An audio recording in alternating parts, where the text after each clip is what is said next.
Okay, we're going to call to order the Sacramento Transportation Authority and Sacramento Abandoned Vehicle Service Authority board meeting for Thursday, March 9th. And I'm going to turn it over to our clerk. Perfect. Good afternoon, directors. Campion, Carr, Frost, Here. Guerra, Hanson, Here. Harris, Here. Hume, Kennedy, Here. McGarvey, Here. Natoli, Peters, Here. Chenier, Here. Cerna, Here. Suen, Turner, and Howell. Here. You have a quorum. If Board Member Peterson would lead us in the Pledge of Allegiance. Peters, sorry. I'm looking. I pledge Allegiance to the flag of the United States of America and to the republic for which it stands, one nation, under God, indivisible, with liberty and justice for all. This meeting of Sacramento Transportation Authority is cablecast live on Metro Cable 14, the local government affairs channel on the Comcast, Consolidated Communications, and AT&T Uverse cable systems. The meeting is closed captioned and webcast at www.sacmetrocable.tv. Today's meeting will replay Sunday, March 12th at 2 p.m. on Channel 14. Members of the audience wishing to address the board should fill out a speaker identification form at the back of the chambers and give it to the clerk. Please speak into the microphone when addressing the board and state your name for the record. Please silence all electronic devices at this time. Thank you. And with that, we're moving on to our... Madam Chair, if I may, I would like to withdraw item 13 from the agenda. Okay. Second. We have a motion and a second. All those in favor? Aye. Any opposed? Any abstentions? Item 13 is off of today's agenda. Your item number 1 is election of governing board chair and vice chair for 2017. And I'd like to be the first to nominate Patrick Kennedy for our chair for the coming year. I'll second that. We had a second and a third. All those in favor? Aye. Any opposed? Go ahead, I dare you. No abstentions? It's happened. Okay, do we have a nomination for vice chair, which is typically from a representative from one of the cities? Anybody interested? Raise your hand. I nominate Jeff Harris. I say we need to have someone, in case we decide to go forward with a new measure, who is in favor of the new measure, and I just don't know about Jeff. He's in favor of it. Well, and Madam Mr. Chair, whoever's in charge right now, I think our tradition has been to rotate, and because the city, just before Ms. Howell, was chair. The city of Sacramento? Yeah. I'm sorry, unless you're talking about San Francisco, you have to be specific. There's more than one city here. City of Sacramento. Right, Mr. Hume? So it's just a question of what the board wants to do. I'd certainly support Mr. Harris, but I also think Mr. Hume had a big role in the Measure B effort and seems to be very committed, almost so committed that he's asking for another role. Because I should be committed, I think. We can arrange for that. I don't know. We've got a motion and a second, so... No, we don't. I don't think we have a motion. Well, I think we should discuss, based on the strategy and everything, what would be best for the board and what's fair. Obviously, Ms. Howell, you are from East County. Same speech. And We're trying to get away from you. we're trying to get away from the East County. Well, that's good, because neither of the potential vice chairs are in the East County. I so- know, I'm just teasing. Madam Chair, Yes. I punched in here. I wasn't sure if you were checking the queue here. She doesn't have that screen today. Mr. Kennedy does. So Yes. I'd like to support Mr. Harris. I don't know that any of us are necessarily opposed to the measure, and I think certainly having City of Sacramento engaged in a leadership position from this board in that context and that role is going to continue to be very important. So I would support the nomination of Mr. Harris for vice chair. Okay, so does that mean we have a nomination and a second? And I would just say Anybody else I would wanna support comment? either one of them.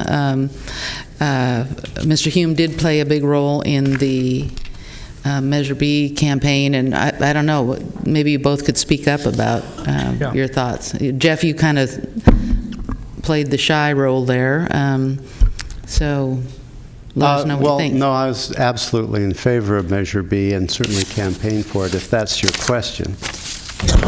And if we had a future one, I don't know, because I didn't see you during the campaign, so I just wanted to check in. If I can interject on Jeff's behalf, because we were both in the same position in which we had to take because we were just coming off of, both of us, a pretty significant lift on the flood assessment. So I will lump myself in the same category of being quiet during the campaign, and I think that, because it's difficult to just finish raising money for one campaign and then go into the next. So just, not that you needed my defense, but... Well, I appreciate it. That's pretty much the case, but... Is your mic on?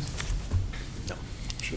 Yeah, I think well said by Patrick, and so, yeah, I mean, I'll accept the nomination, absolutely, and as far as a future proposal, there's no doubt that we need to move forward with this.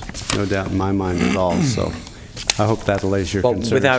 Without getting into something that has since been removed from the agenda, I think it's just important for you to understand, because I've been in this situation a couple of different times, that when you end up as the chair, whether there is or is not a future ballot measure, you just need to understand that it's more work than it would otherwise be. That part I do understand. Okay. Okay. Did Patrick want to say anything? Patrick? I'm happy either way, so if the will of the board is to go with Mr. Harris, that's fine by me. You're just happy. I'm just happy. I want to know who the guy in the coat and tie next to you is, though. I don't recognize him. Occasionally, I don't wear bowling shirts. No. Well, as long as Mr. Hume's happy, then I think we should all be happy. So we have a motion and a second. All those in favor? Aye. Any opposed? Any abstentions? There we go. Rather than move seats, I'm just going to hand you the gavel. Okay, thank you. Okay, item number 2. Point of order, Mr. Chair, is the second part of number 1 is you should designate yourself for a alternate to the ITALC. What? That's... Vice Chair. What is that? Is that a Star Wars character? What is that? Yes. It's the Independent Transportation Oversight Committee. Right, Taxpayer Oversight Committee. We need a member from the board to be representative on that committee. Yes, I'd like to assign Jeff Harris to that role, provided it takes a lot of time and it's something that's very difficult. Item number 2, comments for the public regarding matters not on the agenda. We do have some cards. So we will start, Mr. James Cathcart.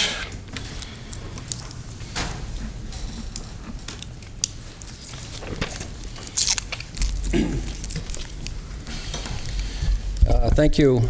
I am James Cathcart. I'm representing STAR, Sacramento Transit Advocacy Ridership. STAR is a group of concerned citizens formed specifically to advocate for increased rapid transit ridership and expand accountability of public transit in the Sacramento region by promoting efficient, safe, clean, and accessible service with optimized intermodal connectivity. We advocate for routes and service hours that serve the needs of those who depend on public transit and provide a compelling alternative to car use. We've come here today for 2 reasons. First, we want to urge you to conduct robust public hearings on what a new tax measure should include prior to writing its draft provisions. We believe, as others do, that the lack of proper public participation created a flawed Measure B, and we should start over with a clean sheet of paper. Second, we urge you to increase the funding for Sacramento Regional Transit over what was in Measure B. In order to have a robust public transportation system, sufficient resources must be available to increase ridership and provide incentives for getting people out of the cars and into public transit.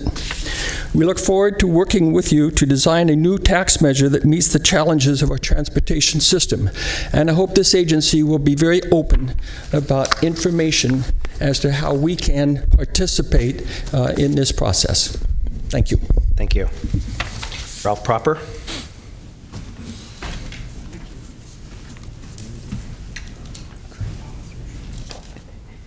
And Ralph will be followed by John Dieter. Hello. I was told that you might all have a copy of a letter that we drafted as co-chairs of the ECOS Transportation, et cetera committee. We have co-signers from Sierra Club, STAR, Save the American River Association, Breathe California, 350 Sacramento, and the EV folks. What my letter says is, and let me just start, I thought I'd be speaking on agenda item 13. I'd be curious if anyone can share why the item was pulled. I'm just a scientist and a curious guy, I guess. But what the letter says is that, I was in the board of the Lung Association back in the 1980s when we had a seat at the table for the development of Measure A, which I think is one of the reasons why it was successful, that there was public involvement then, and Measure B last year was developed, you guys decided and had to defend what you had, and that's not the way to win public support. I think if you have a robust public process, there'll be a lot more fortune the next time around. I note that the county right now is very involved with a lot of public outreach on the climate action plan, and I think that'll help get people behind it, and a successful essential program there. So we basically request that you guys adopt a plan for public participation before initiating the development of a revised funding package. That's the basic point I want to say. Certainly, we see that that funding for transportation needs to consider other pressing needs of the county. Climate change, I mentioned, housing is certainly a big issue, equity, and air quality. And we look forward to working with you more in the future to have transportation funding that will serve us all. That's what I have to say. Thank you, Ralph. I'll just say that as the board member who requested that it be removed, I'll answer your question. Okay, and after speaking to a few, but not to violate the Brown Act members, I felt that it for exactly all of the reasons that you just stated, that more outreach needs to be done on behalf of STA and others in the community before we put it on the agenda, and I felt it was premature. Good. I'm glad to hear it. We look forward to working with you. Thank you. And after John Dieter is Jeffrey, is it? Tardigia. Carmen Gia to pronounce Tardigia. Tardigia. Thank you. So I'm John Dieter, resident of Sacramento, the city of Sacramento. Like Ralph, I'm a co-chair of the Transportation, Air Quality, and Climate Change Committee of Environmental Council of Sacramento, also known as ECOS. So I addressed the STA board probably last spring when you were discussing what would go on the ballot for Measure A. And a couple of the major points I made at that time was, first, the lack of public input in developing Measure B. And second, as James mentioned from STAR, the great lack of funding for regional transit, or for transit in general in the region. And regional transit is currently preparing a plan, and it requires, in the midterm, something like $100 million more per year than what they expect in revenue at this point. Minus any sort of Measure B, and that's a full half cent. So their needs, I think, have priority. The authority has the responsibility of making sure that that transit has full funding in this region, and without a full public and vigorous public debate about the needs of transit for the region, we will not have a ballot measure that can be approved. Thank you. Thank you. Jeffrey?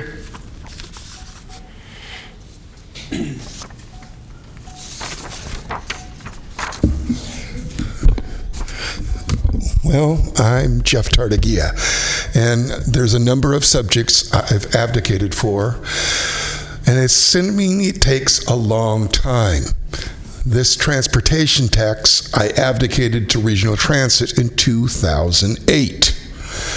What I'm going to say to you is I'm hoping that Sacramento Transit Authority will take the lead and produce over the next 18 months a procedure, a process by which they get out the word to every region, to townhouse meetings, to invite the public to look at what these census and what these statistics came back from the voters about where it needs to be better explained of why at least a 1/2 cent, and that's, Steve, I thank you for bringing that up at RT, that at least a 1/2 cent tax needs to be brought before Sacramento County and specifically more the region, because otherwise, as you will see further on the freeways, that, and I see my time's running out. I was going to speak about the Connect card and other issues, but I will focus on this one and say, guys, you need to have a great plan. Thank you, Jeffrey. And Deborah, is it DeRosier? DeRosier. Good afternoon. I'm Deborah DeRosier. I'm with ION Sacramento, also Sacramento Taxpayers Association. And to reiterate what's already been said, we believe that we need more public input on your next measure that you consider for taxpayers. Taxpayers need to be a part of the plan. Alongside with that, the current Measure A that's running right now, the PAG, or Professional Advisory Group, is operating in the dark without any public observation. We have no idea what your plans are.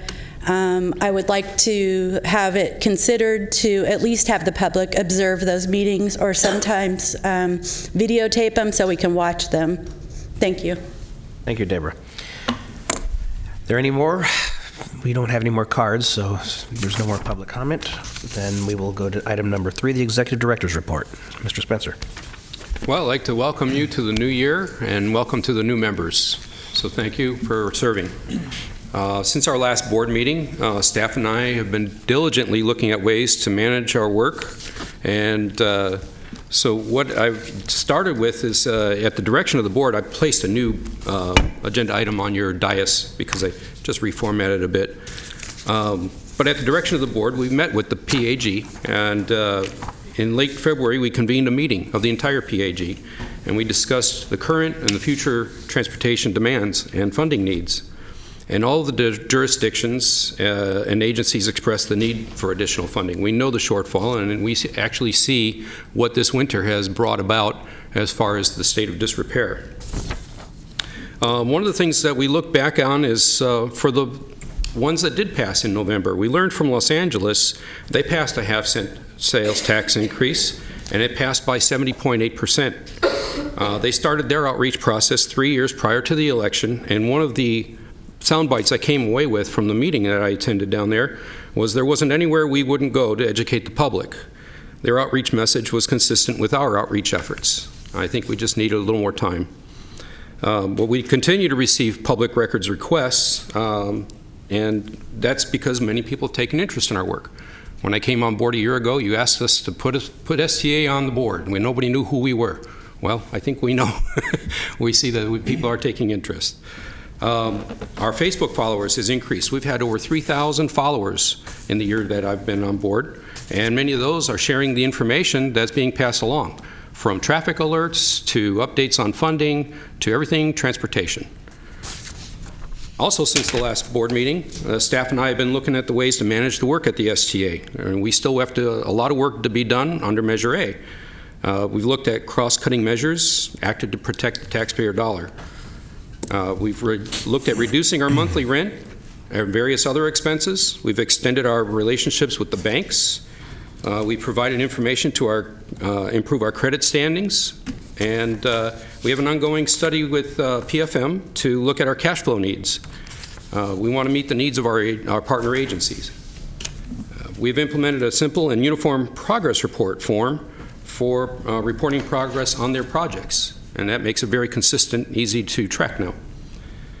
And the ITAC has been reinvigorated. They have overseen our audit, and the CAFR, the Consolidated Annual Finance Report, I believe that's the acronym, But you'll hear about that on another agenda item.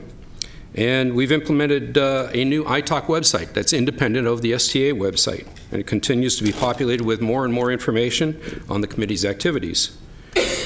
We had a meeting in January, and it was attended by members of the public as well as Caltrans, and that meeting demonstrates how important the iTalk and their collective expertise is to the STA and its mission to be a steward over the millions of dollars in public funds. Been tracking a little bit of legislation for you. I give you a legislative update. Both AB1 and SB1 were introduced right at the beginning of the legislative session, and you probably heard some news about SB1 this morning. And I think the goal is to get through that bill by April 6th. That's a pretty short deadline. But in April 7th, they're in recess, and when they come back, they'll be really focused on the budget bills. So you'll see a flurry of activity surrounding the transportation bills that are being proposed. I also attached a list of the various legislation that affects transportation, so it's just something for your information. Just to let you know, we're trying to keep our finger on the pulse of what's going on under the dome. For instance, AB 28 is the National Environmental Protection Act delegated authority to Caltrans. This really helps to streamline projects so that we don't have dual processes, CEQA and NEPA. And it allows us to really put the projects forward much quicker.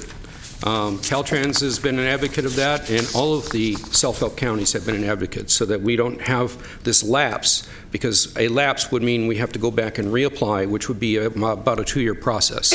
So that will be heard. I believe it's eligible for the Senate floor vote on March 13th, and then it will go to the governor. So we're hoping by the deadline of March 28th that it does get passed. And with that, I will take any questions. Questions of the board? Over here. Director Peters. Thank you. On your report, you list upcoming events with 6 conferences, et cetera. Are you planning to attend all those conferences? No. No, I actually have been doing this since I came on board. It's for your information, because I know that you sit on many boards, but you may have a particular area of interest or something, and that's what I'm trying to do, is keep you guys informed of what's coming, especially in the local area, that you could access and get to know more about the transportation background. Thank you very much. Certainly. Any other questions? One question, Mr. Chair. Related to your comment about cap-to-cap and not being able to support board members in their traveling, it made me wonder about the available resources for some of the other conferences here. So, it'd just be good if you could follow up with the board and send a list of how expensive these are.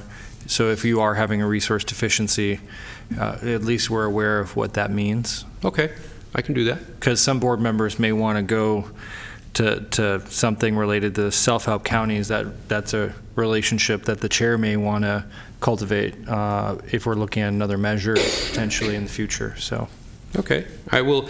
Would it be the pleasure of the board then that I include the cost of registration as another column on these? Yeah. Okay. That would be great. I would think that you probably have flyers associated with all of these conferences. If you could just forward the flyers on, or hunt, I'm sure you can hunt them down online. I can find them down. Yeah, I can hunt them down. I don't get them. I actually do a research on the internet for knowing what's coming up, and that's how I populate this. Okay. Just keep you guys informed. Really? All right, any other questions, comments? Thank you, Mr. Spencer. You're welcome. We have consent items 4 through 8. Are there any questions or any issues? Anybody wants to pull anything off consent? Mr. Chair, I just wanted to make a comment on item 3. Okay. Or sorry, not item 3, item 8. The Office space lease agreement. Yeah. Is this the, all right. Go ahead. Given some of the challenges you were just talking about in your executive director report related to finance, Jeff, I know at one point the Air District had office space to lease, and I think at a lower rate than this potentially. Did you look at other government agencies where you could co-locate and achieve a lower lease rate than the one at Capitol Mall? I know that we did have some discussion, but the tenant improvements at the Air Quality Management District was part of what was a bigger cost as well. And Norm, I ask him to step up, because Norm helped basically take a lead on this and looking for space. we did look at a number of available spaces, both inside and outside of downtown. I'd like to ask about SHRA too. I think they have space. Yeah. Regarding your specific question, whether we collaborated with another agency, we did not. Well, I just, Capitol Mall is a nice place. I think that 500 is looking to make good lease deals. I've heard that, so I'm not necessarily questioning the amount, especially because they're savings. But if we have government entities that are partner agencies that have space and we can make an advantageous deal where you can be co-located with agencies that you're working with, it seems to be a smart value-added strategy. And I think Supervisor Peters' point about SHRA having additional space, is that at their 12th Street headquarters, is something also that it'd be nice to look at. So I'd be willing to put this off for a month if that's possible. I don't know when your lease ends. Yeah, what's the timing here, Norm? Our actual lease does not expire until September 14th. But Sorry, what? September 14th. September, okay. But we are in negotiations to end the lease early. So you have enough time? We do. Okay. So I defer to the chair as what he wants to do, but If you'd like to make a motion to continue it, we can do that. I'd make a motion to continue it. I'll second it. Before you vote over here. So regardless, I appreciate the points that Director Hansen has raised. I think they're important. I would say even regardless of what the lease rates might be on Capitol Mall, I think there's a serious optics part of this that should not be ignored. I will share with you some history. Jeff, you weren't around at the time. Others on this board were. Back in the mid and late 90s, the Sac Unified School District used to have their administrative space on Capitol Mall. Very expensive space, but it wasn't just the amount they were paying. It was the fact that you had a school district occupying some of the most expensive office property in the region, aside some of the more notable law firms and banks and whatnot. So just keep that in mind in terms of the sensitivity I think you're hearing today. Mm-hmm. Oh, very good. Director Natoli? Yeah, if you're going to reach out, I would, again, I don't know if there's any sensitivity to it, but I believe that even within some of the county facilities, I think about the 827 7th next door, there are significant vacant spaces, but it's all accessible. It's, you have elevators that are again, I don't know how it compares, if that's, an optics problem for others that you might be in a county building, but I think that there might be, the ability, again, to certainly get suitable space, accessible space, identifiable space, and so, again, I appreciate the work that's been done on this, but I do think that before we just launch off somewhere else, since we're looking at, taking a step anyway, that if we do it once, if we're going to make that move. And so I would suggest you might want to talk with the county folks as well, if that's certainly not problematic for others, because I know there's space in some of these buildings where there's been consolidation of departments and so forth, and if you're looking for an arrangement that would provide what you need and certainly have existing space that could be, modified to meet the needs of the authority, then it might be wise at least to make that inquiry. So, very good. Any other questions, comments? Okay, we have a motion by Director Hansen and a second by Director Chenier to continue this to, I would assume, the next meeting? Just item 8, and I'll move the balance of the consent calendar. Okay, we can. Yeah. I'll second the consent. Yep. Got it. But one at a time? Yeah. Are we moving? Where's your into the next meeting? Yes. Okay.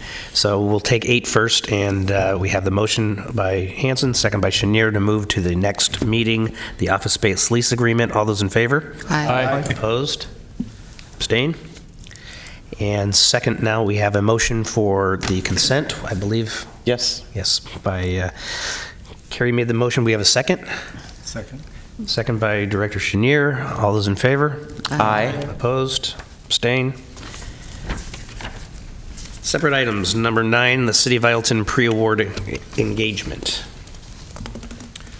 Yeah, the direction of the board and working with Mr. Natoli, we looked at how to advance the funds for the City of Ileton. We've asked our ITOC and as well as doing a pre-award audit. And so I'm going to turn it over to Ms. Barucki, our chair of the ITOC, to tell you a little more. Good afternoon, Board. As Jeff mentioned, my name's Joan Barucki. I'm chair of your Independent Taxpayer Oversight Committee. Before I get into the agenda item, I just want to quickly introduce a new member of the ITOC, Miss Joyce Renison. She's our Assistant Auditor Controller at the County of Sacramento, and she's just joined the board. I wanted to get that out of the way because she's missing a retirement party for this. And now we have a full ITOC. Item 9, the City of Ileton pre-award engagement. Last fall, the executive director approached the committee about releasing some $400,000 plus in funding that from the original Measure A that the STA had been holding for the City of Ileton. When the committee asked why the monies were being held and had never been released, there was discussion and explanation concerning the accounting procedures and financial statements with the City of Ileton. We asked that a pre-award audit be conducted before release of the funds to ascertain that the proper accounting measures are going to be in place before you hand over the money. That pre-award audit was done. The STA engaged Richardson and Company to perform that audit. They came back, and based on the results of that audit, the ITOC did vote to accept the findings and the staff's recommendation that the authority release the funds it's currently holding on behalf of Ileton. I believe this is on the agenda for an actual vote by the authority. Thank you. Thank you. Any questions? Yes, Director Natoli.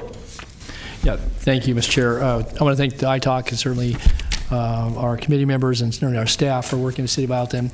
I would just note, too, that they just recently, they had a turnover on their council, a newly elected mayor from their council ranks, but a new council member, as well as a recently new city manager.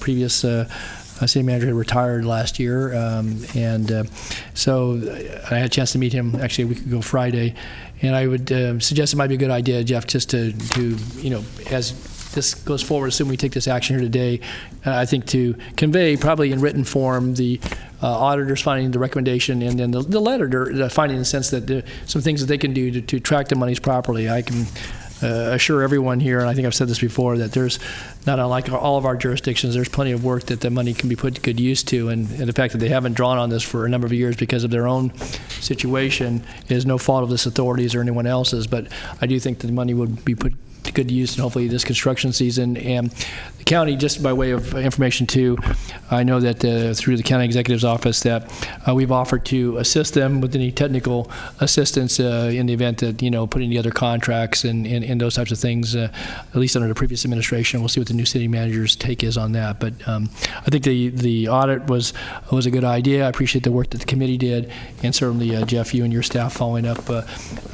It's kind of funny because it's talked about the original and then talks about the old Measure A money, so however you want to call it, the money's been there for some time, and I think it will be put to good use, particularly after this rainy season. So after we have any other discussion, I'm prepared to move the item. Okay, Director Peters has questions, but is there a second? So just get it on the table. Okay, we have a motion and a second. Director Peters. Thank you. I wanted to say I thought it was a good idea to do the audit, so thank you for that. But I'm wondering who is paying the $3,500? Is it coming out of their allocation of the City of Ileton, or is it paid for by some other means? No, actually, it came out of the budget allocation for the ITOC committee to perform various audits throughout the year as we see fit. Which is part of the administrative budget. Excuse me? It's part of the administrative budget. The ITOC is funded under. It seems to me it should be coming out of their allocation, but. I think that's probably a choice the board can make on your budget. Yeah, I don't think it should come out of the administration budget. I don't know, Don, is that okay with you? Well, let me ask again. I understand the reasoning behind that, but has there been other audits performed by the ITOC in their work over the years? And if so, have those been assigned to whatever jurisdiction? Maybe this is unique in that sense, and so I get that. But I guess what the normal course is, and I wouldn't object. I mean, this amount of money $3,500 less or not is going to be significant for the city of Ileton. But I guess I would want to know what's not just the budget. Yeah, what's the precedent? Have we in the past paid for oversight when we've had other entities? I am not aware of any other audits of this kind being conducted other than the comprehensive annual financial right, the one report. That's on for later on. Yeah. And then any kind of performance audit definitely should be coming out of the administrative budget. Norm is our all-seeing historian. All-knowing historian. So the Measure A ordinance, when it formed, the provisions for the ITALC call for up to $150,000 be allocated for the ITALC to do the work. Obviously, $150,000 we don't have that within our administrative budget. So in last year's budget, we allocated $65,000 for the ITALC, $52,000 of which went to for the annual audit. And so there was money left over in that portion of the budget for the ITALC to perform other audits as they see necessary.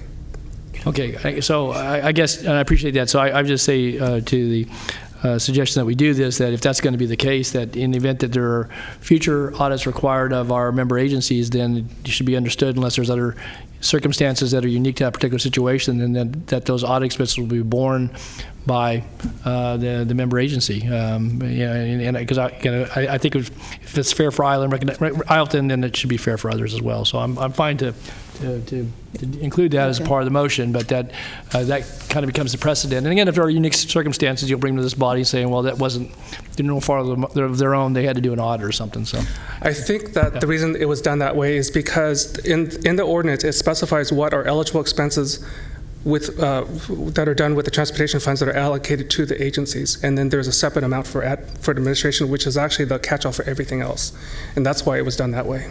Okay, so is it appropriate then in the motion to deduct this from the amount that they have available, or does it come out of? Do you have to? Want to ask Bill? I think you can do it either way because Ileton was in violation of their MOU for so many years. It's a cost that we shouldn't have to expend. Out of compliance. Out of compliance. But on the other hand, it would otherwise be a proper administrative expense, so I think it's at the discretion of the board. Okay. All right. Well, then I would amend my motion to include that, but then, and we can take it, I guess, on a circumstance by circumstance basis. So, okay. Okay, Director Howell. I think in this particular instance, I think maybe Don and I have been sitting on this board for probably longer than anybody else here, with the exception of Norm, who has been around longer than we have. But my feeling is that, again, this isn't a lot of money, but and it was required because of so much instability in the city of Ileton, which unfortunately that took place, but I'm glad to hear that they're on the road to recovery.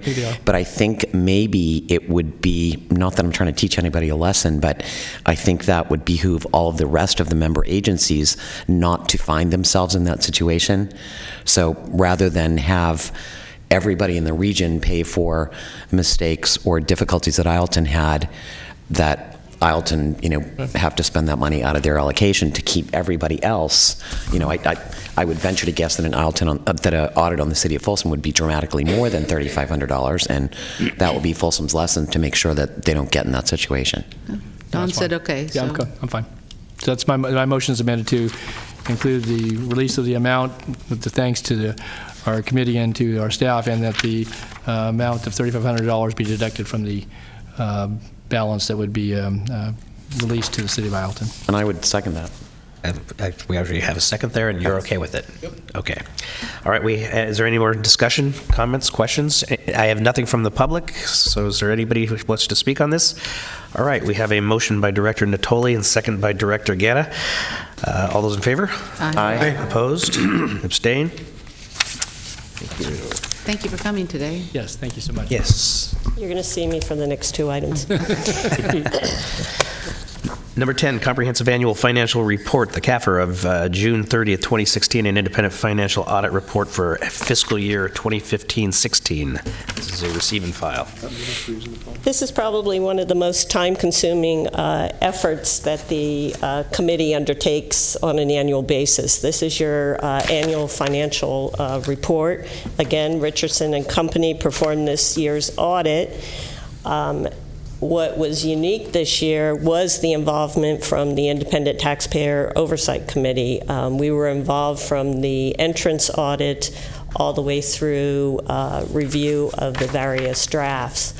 And we did appreciate being included this year because the CAFR reports in my entire career, I've had to do many of them, and they can be mind-numbing to review at the end. Being involved as we went along helped educate some of the new members, but it also helped us have better input as we went through the audit. I'm happy to report that when we did get to the end of the process, that there were no significant findings in the audit for the Sacramento Transportation Authority, that it was clean. It did highlight some changes and adjustments to the timing of Measure A revenue and expenditure recognition in the financial statements. Not that anything had been done incorrectly, it was just a new way that you are now accounting for those funds. It's actually highlighted in Note 12 in the CAFR, which I believe staff should have handed out to all of you. I'd like to thank the staff for being patient with us and spending the time with us to go through all of this and present the CAFR to you for this year. I don't believe there's any board action required. This is for information. No, this is receive and file. Are there any questions of the board? I have nothing from the public. Is there anyone in the public that would like to make a comment, question? Okay, thank you for your work. Just one quick note. I'd like to recognize our accounting manager, Timothy Jones, in his diligent work and seeing us. He brought to us a lot of his experience as an auditor from the state of California, and so that really helped to make this process much better than it has been. So I'd like to give him congratulations and thanks. Mr. Chair? Yes, sir. Just a quick question for our legal counsel. I just missed it, but I thought we had to accept as a board the financial report, even though there's no... You mean approve? Not approve, but typically on boards with the CAFR or with other agencies, you're supposed to accept it. But I don't recall having anything formally stating that you have to do that. I think it's a GASB rule or maybe guideline for best practices related to audits. How about we take it as a receive and file, and I'll go back and double check, and if we have to have you vote on it next month. It's not noticed, so we couldn't accept it today, but I think that's the technical. Why don't we just receive and file, and if it's necessary, we'll come back. Yeah. Okay, number 11, Independent Taxpayer Oversight Committee, the ITALC update. My last item. The committee met in January. We didn't hold a meeting in February due to weather and other commitments of the members. But one of the issues discussed that I think would be of interest to this authority was the capability of the authority and its members' jurisdictions to better manage the use of their fund commitments, timely use of their fund commitments. We had been approached at the January meeting by Caltrans looking for the possibility of perhaps some trade-offs with another agency in order to advance money for two different projects that they wanted to take advantage of being able to advance those projects. And so that started the discussion at the ITALC committee about the concept of being able to create agreements between jurisdictions, that you may have a jurisdiction that has a funding commitment, can't use it in the year that they are promised for, and would they be able to trade with another jurisdiction that could advance their project with the guarantee that the money will be available when the other jurisdiction is ready to use it. So we're kind of kicking that idea around, and what would that agreement look like? When I was at the California Transportation Commission, we did do that on a routine basis when approached by the two jurisdictions that were in agreement and wanted to do that. The thought being, we're not in the business of banking the money here. We want to be able to get the money out, get it to use, have those projects get done in a timely manner. We're paying a cost for this money, so let's put it to use. And so we're going to just see if we have an opportunity for another tool to advance projects. But we certainly won't do anything without coming back to this board and also talking to the various jurisdictions as well. In addition, our next meeting is scheduled for March 30th. At that time, we expect to review the quarterly status reports for the projects, this swap agreements process that I just talked about, and also begin the review or update, if necessary, of the functional guidelines for the committee. We will also begin to discuss the scope of work for the performance audit of the STA that's due at the end of the calendar year. But we do need to get that scope in place so we can start to go out to bid for that. We're also anxious to hear from PFM regarding the cash flow needs, and that will go a long way into discussion about those swap agreements as well. Having said that, are there any questions? Director Peters. Yes, thank you. For about your comments about Caltrans coming to the ITALC to look into swaps, I have some questions about that. I believe we have swapped money before, but a request comes to the board. Yes. Or the commission, not to the ITALC, and I would like some clarification of that procedure before you start looking into it, because in the past it's.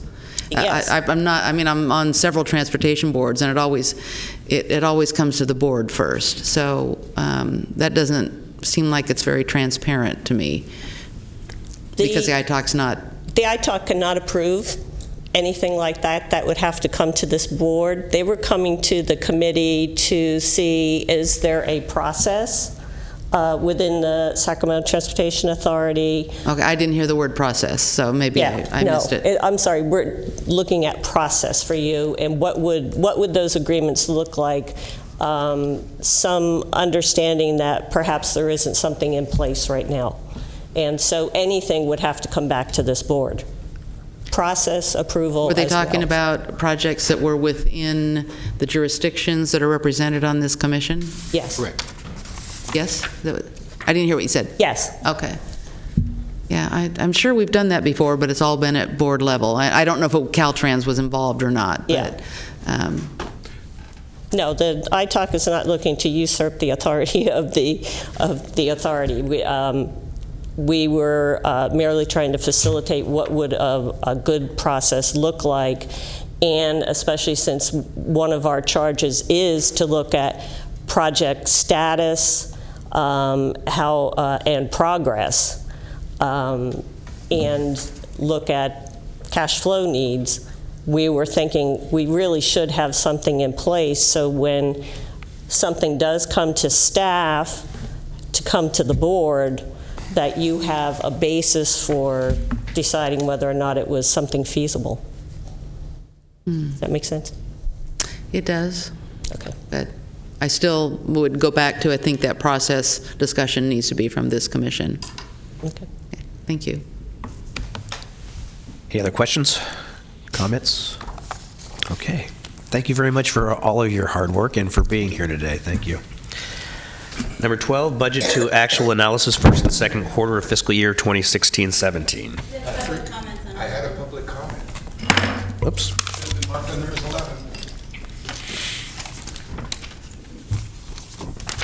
I'm sure you do, Jeffrey. I just don't see it. Oh, there it is. Thank you. Rhymes with Carmen Gia. Yes, thank you. Public comment is when you use GAAP, Generally Accepted Accounting Procedures, when you use ITOC, that when I'm on the TV, appreciate this board making those explanations for the public. I will learn about the ITOC and will participate. One of the things that I will say to both of you, and which Sue Peterson reminds us now, is what procedures are in place and where you find them. public doesn't see them. So it's hopeful in the future that the public will be able to see them. And not just being on the website, but I'm hoping that there will be better outreach in the future to the public. And I'm your public, and wanting to encourage you as advocating is do a better outreach to the public. Because like I said, from 2008, STA was a mystery to me, and this is now a new one. Let us do better in the future. Deborah, yes, I'm sorry. You didn't have a card in earlier, and I assumed that item 1.1 was a Roman numeral. So, Deborah, you're up next. Thank you again. Deborah DeRozier. I'm with ION Sacramento and the Sacramento Taxpayers Association, and I did attend the ITALC meeting in January. And I did also, Supervisor Peters, think it was a little bit odd for Caltrans to be there basically lobbying for money. And the dollar amount that they were lobbying for was $7.3 million for a Highway 50 project and a $30 million amount for an I-5 project. And those were just the amounts that they were asking for that day. I was wishing that Mike Penrose was there asking for money for county roads because, you know, the way I see it, you have your jurisdictions with Sacramento Transportation Authority, you have the taxpayers that pay the money, and then we have the state, Caltrans. And Caltrans is coming, it's like me going to my kids and asking for money. It really bothers me that we can't take care of what we have in I'm in the unincorporated area, and our roads are awful, and we need the money. I mean, if it needs to come from bond funds for capital projects, do it. But when I saw Caltrans there at the meeting, I was really upset. But I do appreciate the ITALC meetings. It was very professional and very informative. Thank you. Thank you, Deborah. Any questions? I'm Wayne Lewis with Caltrans. Could I have a minute? Absolutely.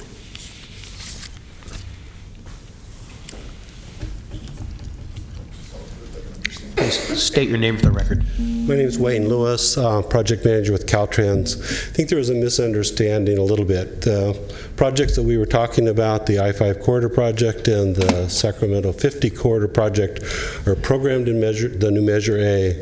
In the most recent capital allocation worksheet, the funding was anticipated for those projects to be out a few years from now.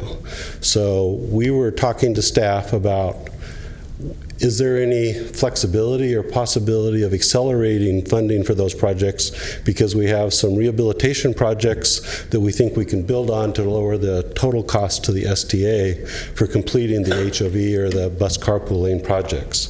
The discussion that we had was, well, the ITALC has taken a much stronger role in analyzing, what the bonding capacity, looking at accounting, finance reports, those types of things. So we wanted to start the discussion with the ITALC about, what flexibility might there be, when are the updates to the capital allocation worksheets, those types of things, and when funding would be available for various projects. So we are looking at an opportunity, say, for a $30 million investment in the I-5 corridor project, which was anticipated to cost over $85 million if it was a standalone project later, if we piggyback on a rehabilitation project that we expect to go to construction as early as next year. So it's a situation, if we accelerate funding by 4 or 5 years, we could reduce the ultimate cost to the STA. So it's not trying to go around the board, but trying to be more prepared when we came to the board with a request.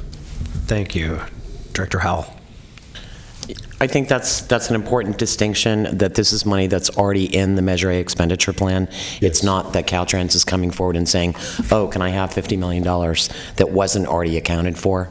Correct. So that's very, very important distinction. The rehabilitation funding goes out by formula, whereas the capital projects trying to anticipate when they would be ready and aligning funding through bonds or other things to the optimal time to proceed with those capital projects. No, and I appreciate the fact that Caltrans is looking at reducing overall project costs by doing rehab as opposed to new construction or capital, so. And we're trying that's a to good thing. deliver projects at the absolute earliest opportunity that we can so that we get the benefits to the public sooner. Great, thanks. Director Peters. Yeah, thank you. Wayne, I just wanted to say, thank you for that. We're very interested in rehab too. And you wouldn't have known this, but I think our executive director should have referred you to this meeting where you could have explained it and gone on from there. We were trying to, I guess, maybe focus what request was possible before we came to the board with something that understand. was a request. Thank you. Thanks. Thank you. Any other questions? Comments? No one from the public? All right, then we'll go to number 12, which is the budget to actual analysis, first and second quarter, fiscal year 2016-17. Yeah, this is a receive and file. As part of the audit, one of the outcomes was that we should have a process. This is not a finding, but nonetheless, it's a better oversight. So what I'm doing is providing you a copy of the first and second quarter's budget to actuals on revenues and expenditures. And what I would like to know from the board is, subsequent to this meeting, would this be better for the consent item or as a regular item?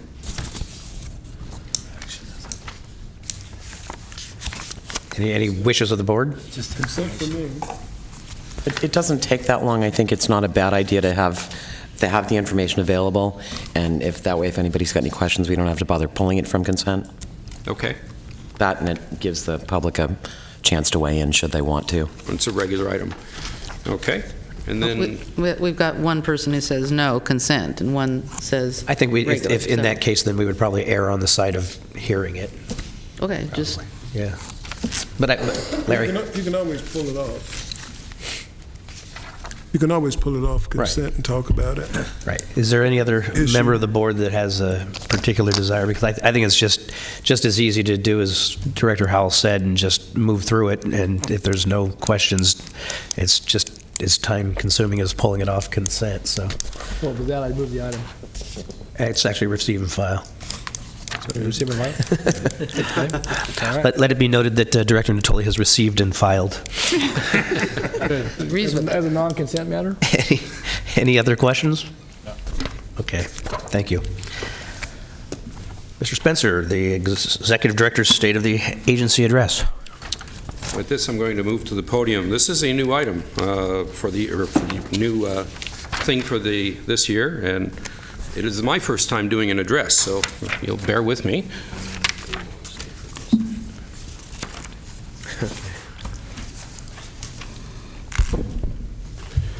Okay, so the object of a State of the Agency as address is kind of a forward-looking, looking at legislation, et cetera, policies and things like that. And that's how I've looked it up, since I've never given a State of an Agency address before.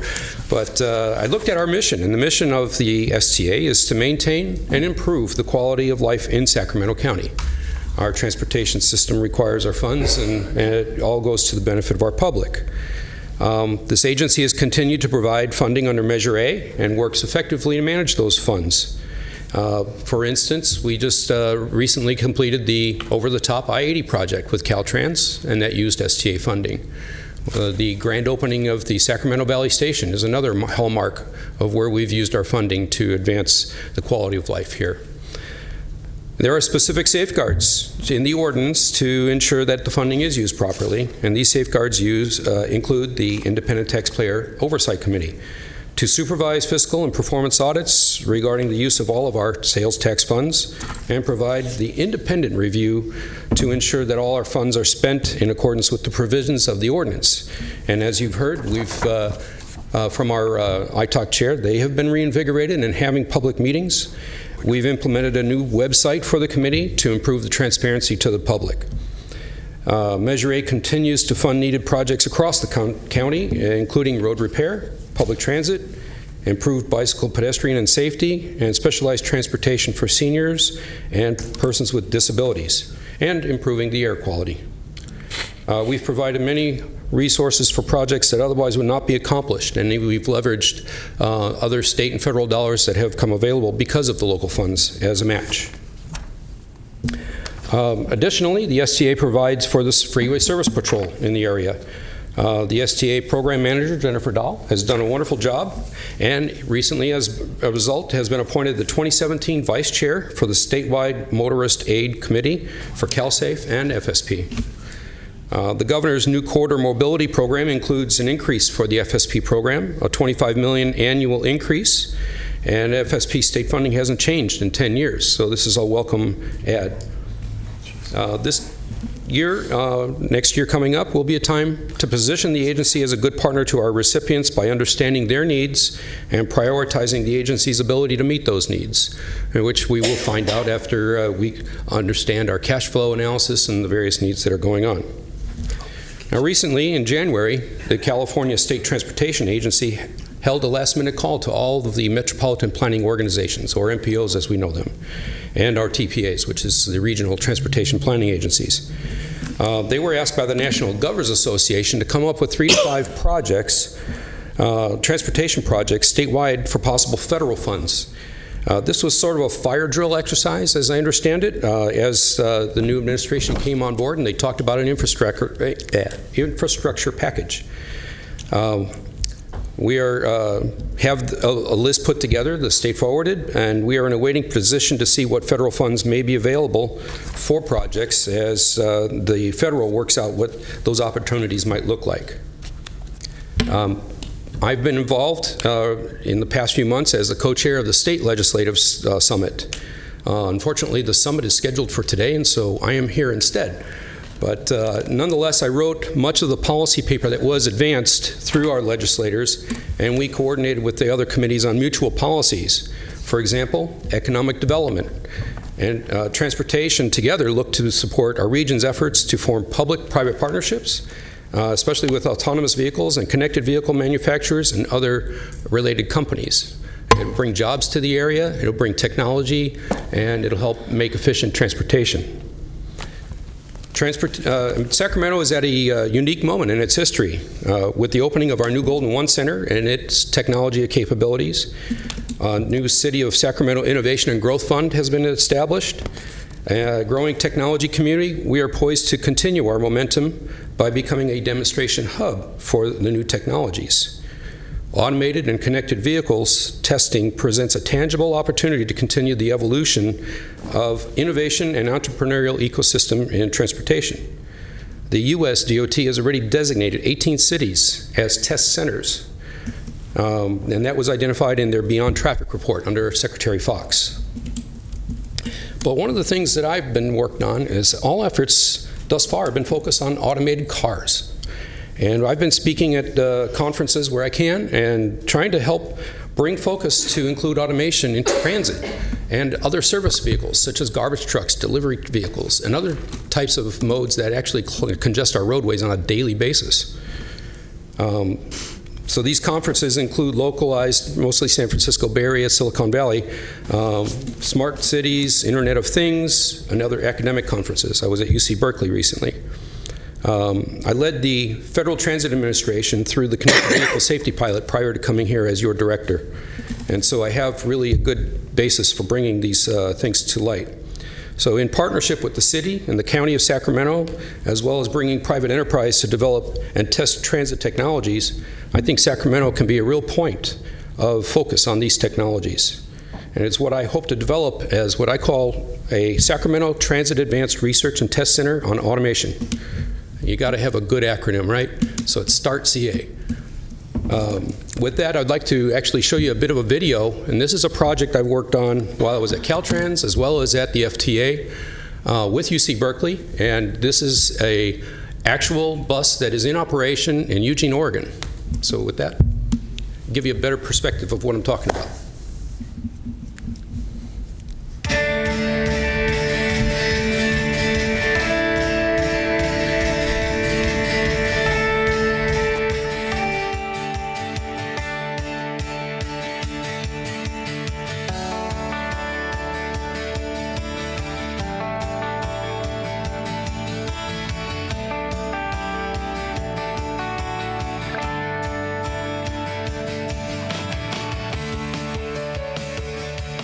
The Vehicle Assist and Automation System, or VAA, was developed to enable a new form of transportation with the efficiencies and quality of light rail at a much lower cost.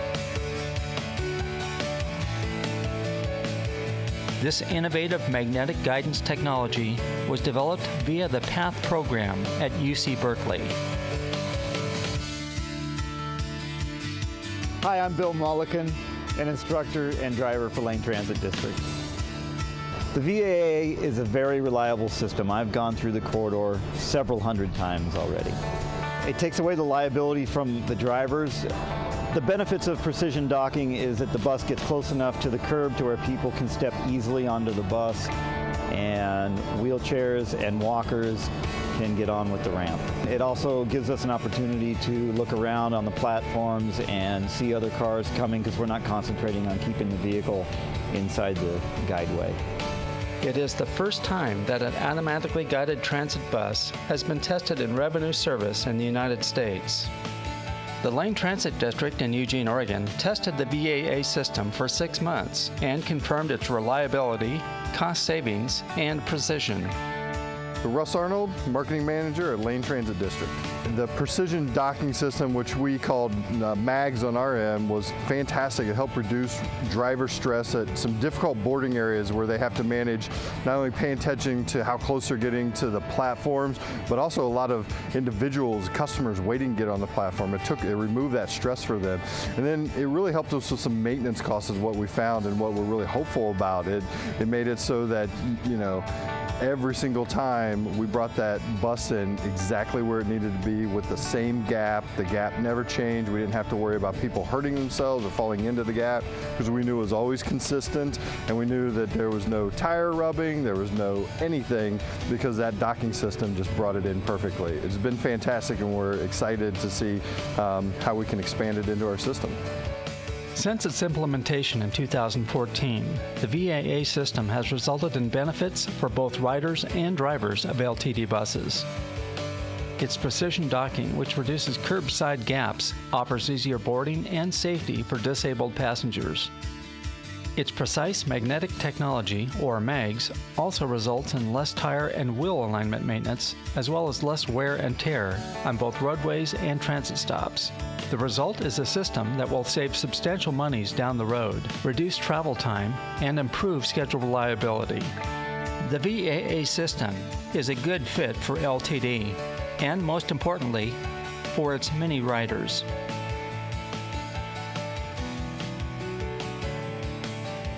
The VAA project is sponsored by the Federal Transit Administration and the Intelligent Transportation Systems Joint Program Office of the United States Department of Transportation and California Department of Transportation.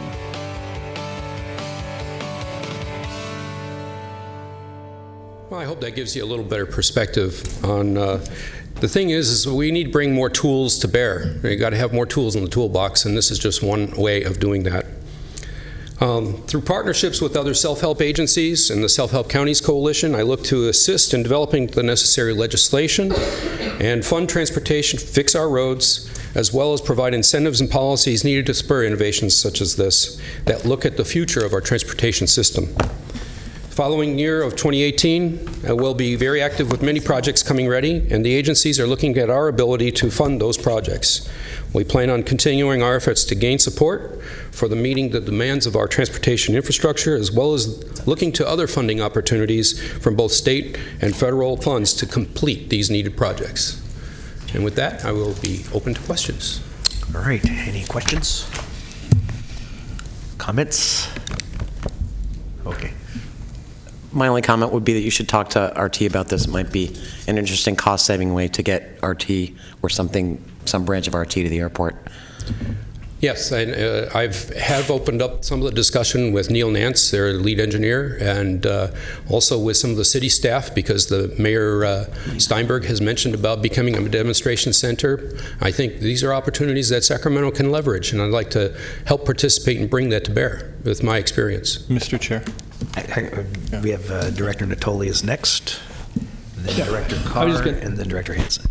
I was just going to thank Jeff for his first ever address, the state of the agency. Even I think it was really helpful, certainly to summarize not only the mission, but how that ties in with the work we've done and work you're looking forward to, bringing forward to the authority, and certainly things we're engaged in currently. I think it's really useful. I just wanted to ask on that: did I understand that? So Caltrans funded that project, or we just participated in it? It was it funded parts of the project. It was initially a Caltrans project. It started back in 1997 with the automated highway system demonstration and the I-15 in San Diego.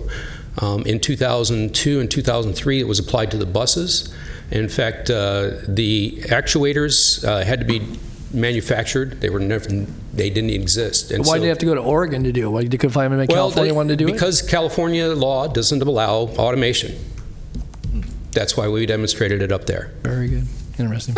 And that's what I mean by working on our legislation to enable the technologies. I heard your address, yes. Yes. You made your point. Thanks. Okay. Director Carr. Yes, thank you, Mr. Chair. Jeffrey, I know this is the first one you've done. The mission of the Transportation Authority is to maintain and improve the quality of life in Sacramento. And I assume we're focusing on transportation in that regard. So what I would like to know, and I don't expect you to answer this today, but maybe in the next presentation, is how are we doing? What is the quality? To what extent are we meeting our mission? How are our roads? How's our public transportation? How much time are we wasting on freeways, waiting for the traffic to clear? If we're providing services on the road to stranded vehicles, how are we doing on that? So I appreciate the state of the agency, but I'd like to focus a little more on the state of the mission. Mm-hmm. Where are we? To what extent are we accomplishing our mission? To answer your question, I don't know that we'll have that information available for the next meeting, but that is where the ITAC is looking at our performance evaluation. That will actually answer many of those questions. How are we doing as an agency in addressing our mission? Yeah, I'd like to know that if I don't go to the ITAC meeting. Well, it'll be presented here at the board once we do the findings. Director Hansen. Thank you, Mr. Kennedy. I'm a little confused. I was chair for a little while, so I have a little bit of memory, but I thought primarily we were a pass-through agency that was to make sure that we did what we said we were going to do related to Measure A, both the first one and the second one, but that we weren't a policy-making body.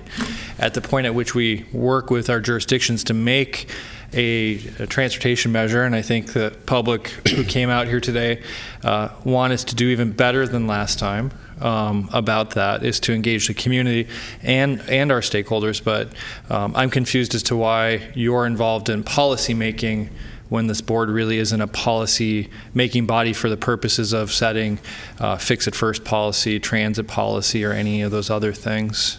This doesn't establish any policy that is overriding of anyone. This board, as you said, is not a policy-making body, but working with those other jurisdictions that do make policy, I think that we can bring to bear some of the ideas of innovation, efficiencies in our system, and that's where I want to just work with those agencies. But my understanding is your core role and our core role as an agency is to, other than the Freeway Service Patrol and those particular abandoned vehicle programs, is to monitor fiscally the adherence to the measure that the jurisdictions have and to pass through money in an appropriate way.